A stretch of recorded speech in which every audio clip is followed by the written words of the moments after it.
ठीक है, आज हम पढ़ेंगे नागरिकता संशोधन अधिनियम 2019। ठीक है, सिटीजनशिप अमेंडमेंट एक्ट 2019। ठीक, तो सबसे पहले हमें ये जानना है कि ये लाया क्यों गया।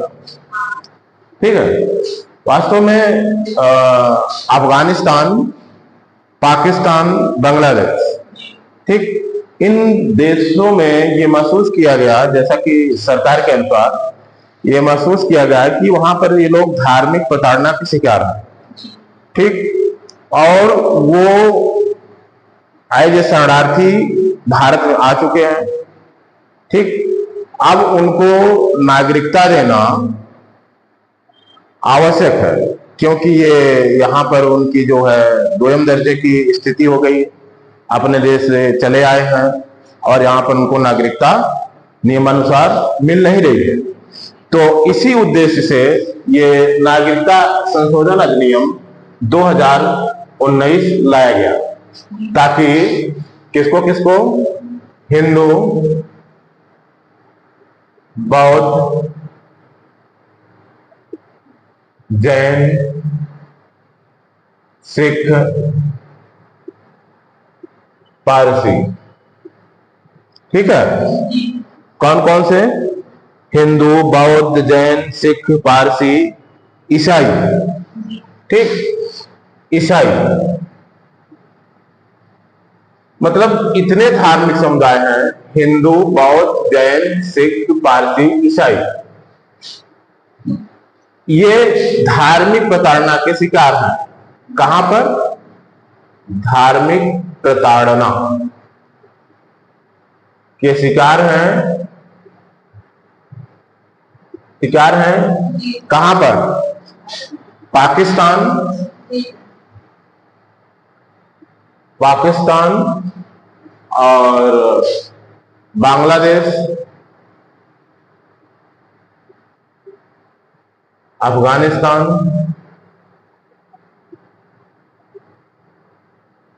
अफगानिस्तान। ठीक, तो वहां पर प्रताड़ना के शिकार हैं और ये भारत में आ चुके हैं। ठीक है, भारत में आ चुके हैं। कब? 31 दिसंबर 2014 के पहले। कब?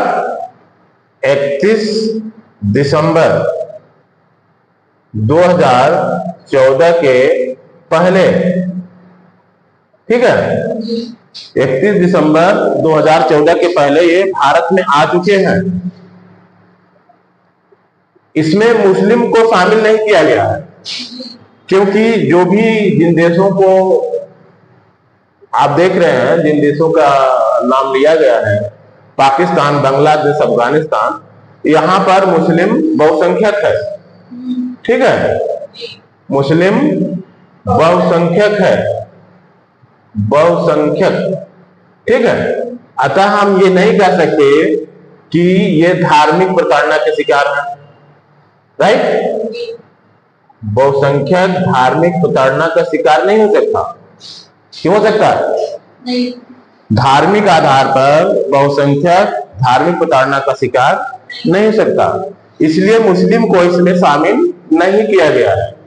ठीक है, तो इसी उद्देश्य से, मतलब जो भी धार्मिक प्रताड़ना के शिकार हैं और 31 दिसंबर 2014 के पहले भारत में आ चुके हैं, उनको उनकी नागरिकता को, उन्हें नागरिकता प्रदान करने के उद्देश्य से ये संशोधन लाया गया है।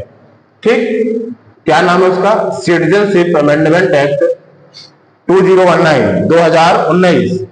ठीक है, तो ये 12 दिसंबर 2019, क्या 12 दिसंबर 2019 को इस अधिनियम